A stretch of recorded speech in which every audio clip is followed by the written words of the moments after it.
বিসমিল্লাহির রহমানির রহিম। আমি হাসান আলী, উত্তর সাতকানিয়া আলী আহমেদ প্রাণহারী উচ্চ বিদ্যালয়ের সিনিয়র শিক্ষক। গত বৃহস্পতিবারে বিকালবেলা দুপুরের পরে আমাদের এখানে বেলাল নামে এক সাংবাদিক আমাদের বিদ্যালয়ে আগমন করেন। উনি আমাদের সভাপতি সুলাইমান সাহেব এবং স্যারের সাথে দেখা করেন। এর আগে আমাদের বিদ্যালয়ের মোমেনকে খুঁজে তার সাথে একান্তে গিয়ে কথা বলে তাকে একটা সাঙ্গু পত্রিকার কার্ড দিয়ে তাকে কিছু খরচপাতি দেওয়ার জন্য 210-20 হাজার টাকা তার সাথে বলার পরে তাকে একটা কার্ড দিয়ে তার সাথে দেখা করতে বলে। এরপরে মোমেন এই খবরটা আমাকে বলে। হ্যাঁ স্যারের সাথে এবং মুসলমান ভাইয়ের সাথে যখন তারা অফিসে বসে কথা বলছিল তখন আমরা বিদ্যালয়ের খসড়া নির্বাচনের খসড়া ভোটার তালিকা তৈরিতে আমরা কাজে ব্যস্ত ছিলাম। আমার সাথে ও অফিসে গিয়ে আমার সাথে শিক্ষক মিলন থেকে ও আমাকে সালাম করে, আমিও সালাম করি। এরপরে আমাকে হাত ধরে ডেকে নিয়ে আসে, আমাকে বললো যে মোমেনের ব্যাপারে কথা বলতে চাই, আমাকে আড়ালে নিয়ে যেতে চাই, কিন্তু আমি যাই না। আমি বলছি যে এগুলি বেজালের কাজ। আমি হ্যাঁ স্যার আমাকে বলেছিলেন আপনি আগে থেকে ফোন করতেছেন মোমেনের ব্যাপারে, এখন আমি বেজালে একাকে আপনার সাথে কথা বলবো না, এখানে হ্যাঁ স্যার এবং সভাপতি সাহেবের সামনে আপনি কি বলবেন বলেন। উনি আমাকে বারবার মোমেনের ব্যাপারে ওর মামলা আছে, ওকে কেন এখানে নিয়োগ দিছে এ ব্যাপারে বারবার মানে হাজারো প্রশ্ন করেছেন। আমি সন্তোষজনক, আমি হেড স্যার এবং সভাপতি সাহেব আমরা সন্তোষজনক তাকে জবাব দেওয়ার পরও সে একেবারে রাগান্বিত হয়ে আমাকে চোখ রাঙিয়ে মানে টেবিলের উপর থাপ্পড় মেরে আমাকে বললো যে কে বলছে যে এই বাটপারকে এই ইয়াকে এখানে চাকরি দেওয়ার জন্য।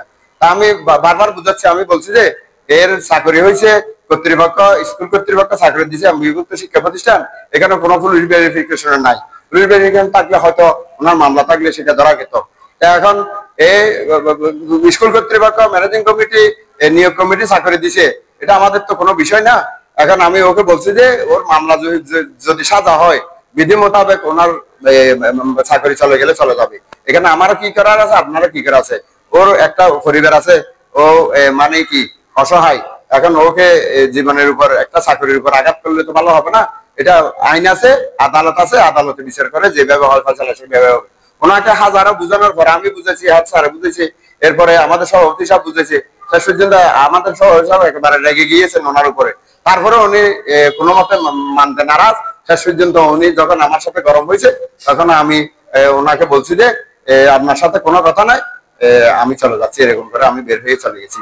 এখন এটাকে উনি বিভিন্ন মানে তিলকে তাল করে বিভিন্ন ধরনের ইয়াতে মোবাইলে পোস্ট দিচ্ছে আমাদের বিরুদ্ধে, একটা প্রতিষ্ঠানের বিরুদ্ধে, একজন শিক্ষকের বিরুদ্ধে উনি যে এভাবে পোস্ট দিচ্ছে, এইভাবে ইয়া করছে, এটার জন্য আমি প্রশাসনের দৃষ্টি আকর্ষণ করছি। এলাকার ওসি সাহেব, থানার ওসি সাহেব এবং প্রশাসন সহ পিওন সহ সবার কাছে আমি ওনার শাস্তি দাবি করছি। ওনার যে জীবনটা কিন্তু ওনার বাড়ি আমাদের পাশে হরিণ তোয়াসাদা এলাকায়, উনি কেউসিয়া মুজাহিদুল ইসলামের মাত্রা চাকরি করেছেন, ওইখান থেকে চাকরি ছেড়ে চলে আসতে হয়েছে তার দুর্নীতি এবং অপরাধের কারণে। উনি বাইতুল স্কুলে ছিলেন, ওইখানে ইতিহাস খারাপ, চাকরি ছেড়ে দিতে হয়েছে। ও দুয়াসিএম বহুমুখী উচ্চ বিদ্যালয়ের শিক্ষক ছিলেন, ওইখান থেকে চাকরি ছেড়ে দিতে হয়েছে। এখন সে চাকরি হারিয়ে শেষ পর্যন্ত 5 আগস্টের পর থেকে সারা দেশ যত জায়গা আছে সাতকানিয়া, লোহাগাড়া, চন্দনাইছে, উনি সব জায়গায় ঝগড়া বাজাচ্ছেন, চাঁদার জন্য চাঁদাবাজি করে যাচ্ছেন। এই চাঁদাবাজির বিরুদ্ধে সবাই সোচ্চার হবেন এবং প্রশাসনের দৃষ্টি আকর্ষণ করছি, ওনার যাতে শাস্তি হয়। আসসালামু আলাইকুম, আমার নাম আব্দুল মোমেন। আমি উত্তর সাতকানিয়া আলী আহমেদ প্রাণহারী উচ্চ বিদ্যালয়ে সিকিউরিটি গার্ড হিসেবে আছি। তো বৃহস্পতিবার 19 তারিখ মনে হয় 2টা থেকে 2:30, হয়তো 3টাও ধরেন, একটা মৌলভী সাহেব 2টা মোটরসাইকেল নিয়ে আসছে। এরা 3জন, 2জনকে আমি চিনি না। তো হুজুরের মোটরসাইকেলে লেখা আছে সাঙ্গু। তখন উনি আমাকে ডাকতে চায় আপনার নাম কি আব্দুল মোমেন? আমি বলতে জি। তো হাতে একটি ইটাইন আর একসাথে ডায়লগের হাতে এরকম ব্যাপার, এই তোর বিরুদ্ধে তো মাদকের মামলা আছে, তুই আজ কিভাবে চুরি কর, সরকারি চুরি করার বিভক্ত। তো ইয়াতে আসলে কোর্টের আগে যখন গিয়া আসামি সব গিয়া না করে আই হাজিরা দিয়া আছে, মামলা চলমান আছে। তো এই আদালত যদি আর অপরাধী ইয়া করা হয় তাহলে আদালতের রাইজিককে দেখতে।